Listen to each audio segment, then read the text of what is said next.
as Alexander campaigned deeper into the eastern satrapies. In the autumn of 330 BCE, a dark shadow fell over his inner circle. Philotas, commander of the elite Companion Cavalry and son of the revered general Parmenion, was accused of treason, implicated in a plot to assassinate Alexander. The subsequent investigation, trial, and execution sent shockwaves through the Macedonian army, revealing growing tensions and a new, harsher side to Alexander's rule.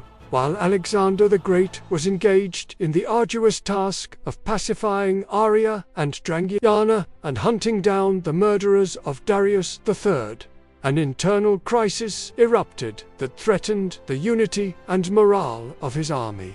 This was the Philotas affair, a complex and controversial episode that revealed simmering tensions within the Macedonian high command and marked a significant shift in Alexander's relationship with his senior officers. The events largely unfolded in Prophthasia, modern Farah, Afghanistan, the newly founded city in Drangiana. In the autumn of 330 BCE, Philotas was one of the most prominent figures in Alexander's army. He was the son of Parmenion, Alexander's veteran second-in-command, and one of Philip II's most trusted generals, who was at this time far away in Ecbatana, guarding the vast Persian treasures and securing lines of communication. Philotas himself held the prestigious and powerful position of commander of the Companion Cavalry, Alexander's elite heavy cavalry strike force. He was known for his bravery in battle, his military skill, and his close relationship with Alexander, often dining with the king and being part of his inner circle. However, Philotas was also described by ancient historians as arrogant, boastful, ostentatious in his wealth and lifestyle, and sometimes critical of Alexander's adoption of Persian customs or his growing claims to divinity. This had earned him many enemies and bred resentment among other Macedonian officers. The affair began with the discovery of an alleged plot to assassinate Alexander. A Macedonian soldier named Dimnus was reportedly angered by some slight or grievance and confided in his lover, Nicomachus, his intention to kill the king. Dimnus named several other individuals as being involved in this conspiracy. Nicomachus, alarmed, revealed the plot to his own brother, Philotas. Philotas then attempted to inform Alexander directly, but finding it difficult to gain access to the king, he instead approached Philotas as commander of the companions and a man with easy access to Alexander, urging him to report the conspiracy immediately. Here, Philotas made a critical and ultimately fatal error. According to the accounts, Philotas met with Alexander twice after being informed by Philotas, but failed to mention the alleged plot on either occasion.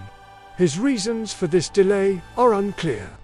He later claimed he did not consider the information credible enough to trouble the king with, or that the sources were too insignificant. However, his enemies would interpret this silence as evidence of his complicity. Philotas, growing desperate as Dimnus's supposed deadline for the assassination approached, managed to convey the information to Alexander through another courtier, Metron, the royal quartermaster. Alexander, once informed, acted swiftly.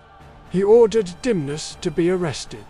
Dimnus, however, either committed suicide or was killed while resisting arrest, thus preventing him from being interrogated and revealing the full extent of the plot or naming his co-conspirators. This lack of direct testimony from the supposed ringleader would prove crucial. With Dimnus dead, suspicion immediately fell upon Philotas due to his failure to report the plot. Alexander, perhaps already wary of Philotas's perceived arrogance or influenced by Philotas, as numerous rivals and detractors, including Craterus, Coenus, and Hipparchon, who reportedly harbored deep animosity towards him, ordered Philotas's arrest. Philotas was brought before a hastily convened assembly of the Macedonian army, which traditionally acted as a court in cases of treason. Alexander himself prosecuted the case, accusing Philotas not necessarily of direct involvement in Dimnus's plot, but of misprision of treason, knowing of a plot and failing to report it, which was itself a capital offense. Alexander highlighted Philotas's suspicious silence and his known criticisms of the king. Philotas defended himself, arguing his innocence and explaining his delay in reporting as a misjudgment rather than treason. However, the tide of opinion, skillfully managed by Alexander and Philotas's enemies, was against him.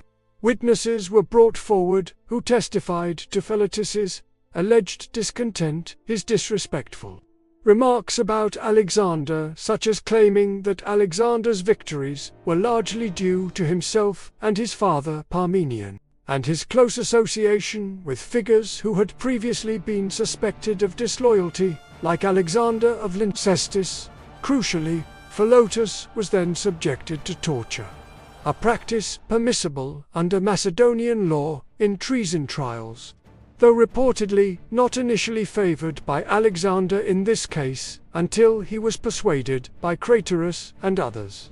Under duress, Philotas confessed not only to knowing about Dimnus's plot, but also to being part of a wider, ongoing conspiracy involving his father, Parmenion, aimed at overthrowing Alexander.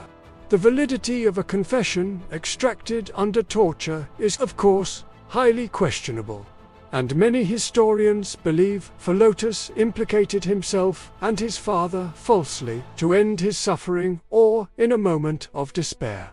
Based on this confession, Philotas and several other accused individuals were found guilty by the army assembly and condemned to death. They were executed by stoning or javelins, the traditional Macedonian method for such crimes. The Philotas affair was a dark and troubling episode. It highlighted the growing atmosphere of suspicion and paranoia within Alexander's camp as he ventured further from home and as his own status and style of rule evolved. Whether Philotas was genuinely guilty of treason or merely of poor judgment and an arrogant demeanor that made him a convenient scapegoat remains a debated historical question. His failure to report the Dimnus plot was undoubtedly a serious lapse, but the leap to accusing him and his father of a long-standing conspiracy based largely on a tortured confession is problematic. Alexander's actions, particularly his willingness to allow torture and his swift condemnation of a high-ranking officer, showed a new ruthlessness and perhaps a growing intolerance of any perceived dissent or challenge to his authority. The affair also demonstrated the dangers of court intrigue and the power of Alexander's closest companions to influence his decisions against their rivals. The most ominous consequence of Philotas's fall, however, was yet to come, as it directly implicated his powerful and distant father, Parmenion. I really hope you enjoyed the vlog. If you did, hit that like button and subscribe for more fun content.